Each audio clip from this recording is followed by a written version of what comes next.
हां, त्यांना असं म्हणा, त्यांना नाही मतं पाहिजे त्यांना, परंतु हे लोक नाही पाहिजे इकडचं. कारण काय आता मोदी त्यांचे आता प्रधानमंत्री ते कुठून निवडून येतात? वाराणसी.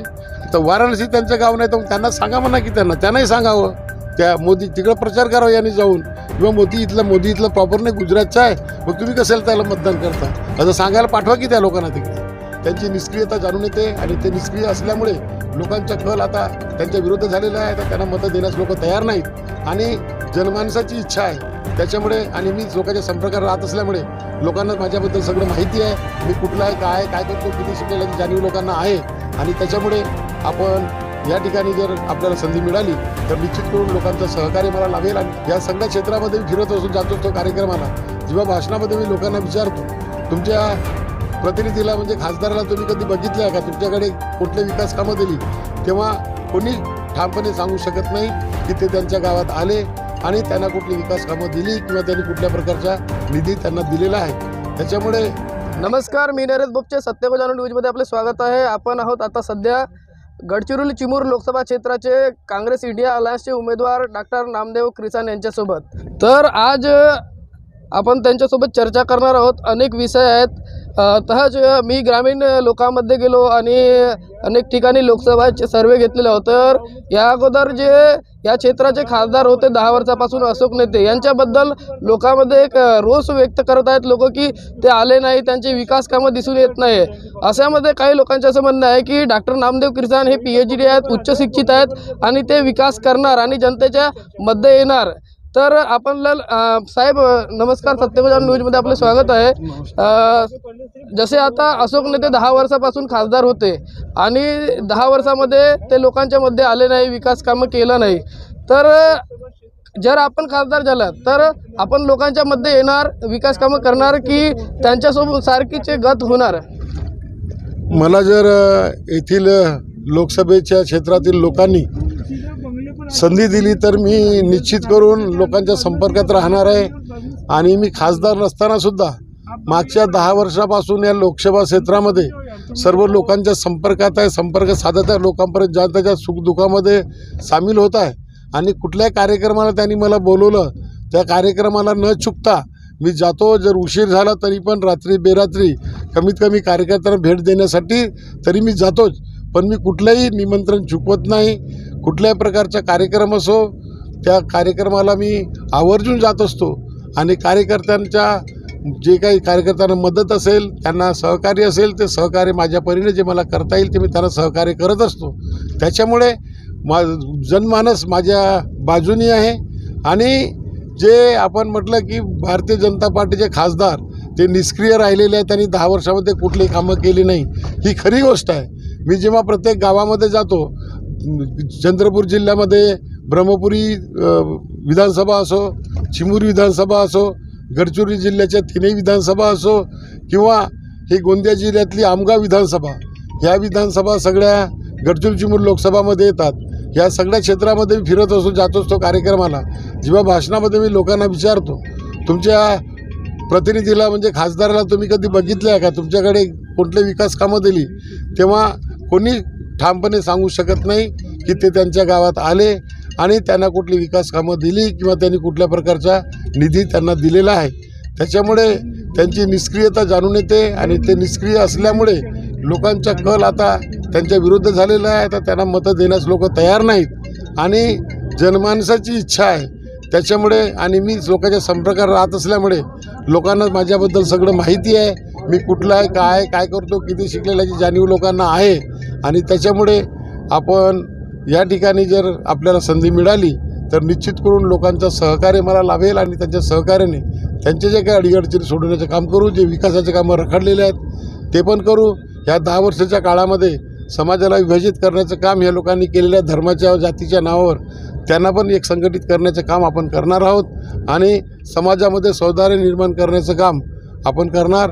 एवढंच नाही तर जे विकास कामे आहेत, सिंचनाच्या सोयी आहेत आणि इतर जे काही असेल, रोड रस्ते जे खराब झाले त्यांच्या काळामध्ये यांनी दुरुस्त कधी केलेले नाहीत, असे रोड रस्ते व्यवस्थित करणं, लोकांच्या आवागमनचं साधन व्यवस्थित करणं आणि लोकांच्या उत्पन्नामध्ये वाढ होईल अशा पद्धतीनं कार्य करणं आणि रोजगाराच्या संधी स्थानिक लोकांना मिळवून देण्याचं काम आपण करणार आहोत. साहेब, विशेष म्हणजे आता जे भाजपाचे लोक किंवा उमेदवार भाजपाचे ते अनेकदा आपल्या सभेतून बोलत आहेत, संबोधित करत आहेत की नामदेव किसान हे लोकसभा क्षेत्रातले नाही आहेत, ते बाहेरचे आहेत। आम्हाला माहीत आहे आणि सर्व जनतेला पण माहीत आहे की आपला आमगाव इथे एक निवासस्थान आहे चंद्रा लॉनच्या मागे, आणि गडचिरोली या ठिकाणी आपण मागील 10 वर्षापासून त्या ठिकाणी मुक्कामी राहत आहात आणि त्या ठिकाणी सुद्धा आपलं निवासस्थान आहे अशी माहिती सर्वत्र असून सुद्धा हे लोक आपल्यावर आरोप लावत आहेत, तर त्यांना काय प्रत्युत्तर द्याल?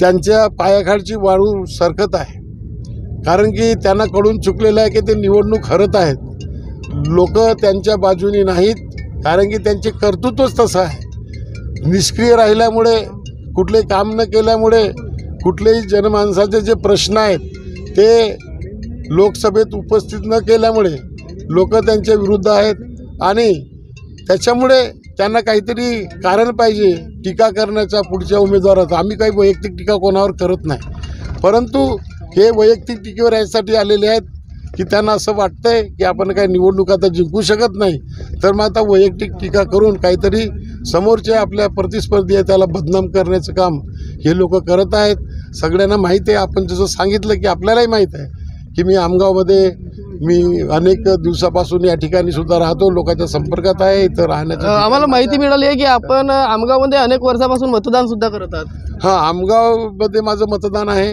आणि रिसामा या ठिकाणी त्या बूथवर माझं पूर्ण कुटुंबाचं त्या ठिकाणी मतदान आहे। अनेक वर्षापासून त्या ठिकाणी मी प्रत्येक निवडणुकीमध्ये मतदान करतो, यावेळेस त्या ठिकाणी मतदान करण्यात आहे। माझ्याकडे मतदान कार्ड आहे, तिथला सगळंच आहे। तिथून आता माझं मतदान मी कुठेही तिकडे स्थलांतरित केलेलं नाही, तिथंच आहे। मी जरी आता मागच्या 10 वर्षापासून गडचिरोलीमध्ये कार्य करत असलो, गडचिरोलीच्या लोकसभा क्षेत्रात कार्य करत असलो आणि गडचिरोलीमध्ये सुद्धा माझं निवासस्थान असलं आणि त्या ठिकाणी जवळपास मी स्थायी झालेलो असलो, तरी पण माझं जे मतदान ह्याच लोकसभा क्षेत्रातली आमगाव या ठिकाणी आहे, तर मी ते काही गडचिरोलीला स्थलांतरित केलेलं नाही। म्हणून त्यांना असं वाटतं की मी बाहेरचं आहे। त्यांना असं वाटतं की गडचिरोलीचा प्रॉपर माणूस असेल किंवा गडचिरोलीमध्येच राहणार असेल, त्याचं मतदान गडचिरोलीमध्ये आहे, तसाच व्यक्ती या निवडणुकीमध्ये लढू शकतो, दुसरा बाहेरचा होतो, असं त्यांना म्हणायचं जर म्हणजे असेल। त्यांचं म्हणणं असं आहे का की आमगाव देवरी विधानसभा हे गडचिरोली लोकसभामध्ये नाही आहे? हां, त्यांना असं म्हणायचं, त्यांना नाही मतं पाहिजे त्यांना, परंतु हे लोक नाही पाहिजे इकडचे, कारण की तिकडे येऊ शकत नाहीत, म्हणून ते म्हणतात की गडचिरोलीच पाहिजे। मग इथेही माणसं राहतात की हेही त्यांना मतदान करणार। जर मतदान करणारे लोक ह्या लोकसभा क्षेत्रामध्ये या ठिकाणी सुद्धा आहेत, मग त्यांनी यांची मतं नकोत का? म्हणजे त्यांची मानसिकता अशी आहे की गडचिरोली चिमूर क्षेत्राचा खासदार हा आमगाव देवरी विधानसभाचा नसावा। त्यांना कुठलंच चालत नाही, त्यांना गडचिरोलीचा पाहिजे म्हणतात, गडचिरोली त्याचं मतदान पाहिजे। अरे कुठल्याही लोकसभा क्षेत्रातील कुठल्याही विधानसभा क्षेत्रामध्ये त्याचं मतदान असू शकतो, किंवा भारतात कुठेही राहणारा असेल तरी तो लोकसभेसाठी उभा राहू शकतो निवडणूक, हे कायदेशीर बाब आहे। आता मोदी त्यांचे आता प्रधानमंत्री ते कुठून निवडून येतात? वाराणसी।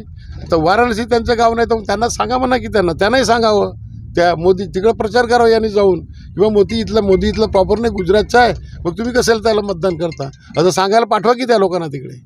आता मी तर तिथलाच आहे, त्याच मतदारसंघातला आहे, त्या मतदारसंघामध्ये कुठेही माझं मतदान असलं त्यांना काय प्रॉब्लेम आहे? हां, गडचिरोलीमध्ये असायला पाहिजे थोडंच आहे, गडचिरोलीला राहतो ना मी। सगळेच लोक म्हणतात तुम्ही गडचिरोलीला राहतात, लोक सांगतात की गडचिरोली, सगळ्यांना माहिती आहे की मी गडचिरोलीला राहतो आणि सगळ्या जग जाहीर आहे, बरेच लोकांना गडचिरोली इथे आपलं स्थायी घर सुद्धा आहे। हां, स्थायी राहतो ना, स्थायी आहे तिथं, आणि लोकांना माहिती आहे। सगळं जनमानस कुठेही कार्यक्रमामध्ये गेलो तर माझ्या नावाच्या समोर गडचिरोली लावतात, कारण की त्यांना माहीत आहे मी गडचिरोलीला राहतो। जो माणूस जिथं राहतो तिथला मग रहिवासी असतो, मी रहिवासी आहे तिथला, त्याला काय? आता माझं मतदान जे मी ट्रान्सफर केलं नाही तिकडे, त्या ट्रान्सफर केलं नाही ह्याच लोकसभा मतदार क्षेत्रामध्ये असल्यामुळे मी ते ट्रान्सफर केलं नाही आणि त्याची गरजही नाही मला वाटत।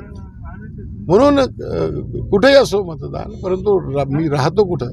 गडचिरोलीला राहतो, त्यांच्यापेक्षा जास्त काम करतो, त्यांच्यापेक्षा जास्त गडचिरोली जिल्ह्यातील त्यांच्यापेक्षा जास्त गावांना व्हिजिट दिल्या, त्यांच्यापेक्षा जास्त लोक माझे चाहते आहेत, मला ओळखतात, मी त्यांच्या कार्यक्रमाला जातो, हे तर बऱ्याच ठिकाणी जात सुद्धा नाही। आपल्यासोबत होते गडचिरोली चिमूर लोकसभा क्षेत्राचे इंडिया अलायन्स काँग्रेसचे उमेदवार डॉक्टर नामदेव किसान, आणि त्यांनी काय सांगितले ते आपण बघितल्याच आहात। तर अशाच बातमी करता सत्यगोजान न्यूजला बघत राहा, मिळूया पुढील बातमीमध्ये, तोपर्यंत नमस्कार।